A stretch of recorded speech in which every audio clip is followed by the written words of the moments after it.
एक ऐसा देश जहां पर शादी से पहले भी लड़का और लड़की एक साथ रह सकते हैं, जिसे ट्रायल शादी के नाम से जाना जाता है। जी हाँ, यहाँ पर एक ऐसा गांव भी है जो करीब 450 साल से वीरान पड़ा है। तो चलिए फिर चलते हैं पेरू के सफर पर। उससे पहले वीडियो को लाइक करके पेज को फॉलो जरूर करें। पेरू साउथ अमेरिकन कॉन्टिनेंट का एक देश है। इस देश की कुल जनसंख्या लगभग 3 करोड़ के आसपास है। पेरू की राजधानी शहर है लीमा, जो यहाँ का सबसे बड़ा शहर भी है। आपको बता दें कि इस देश में तीन भाषाएं बोली जाती है, यानी कि तीन ऑफिशियल लैंग्वेज है।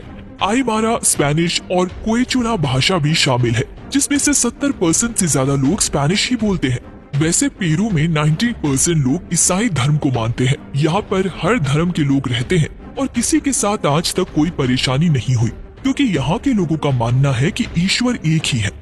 वाकई में ये बात बहुत बड़ी है और दुनिया को पेरू के लोगों से सीखने की जरूरत भी है। दोस्तों, पेरू देश की एक अलग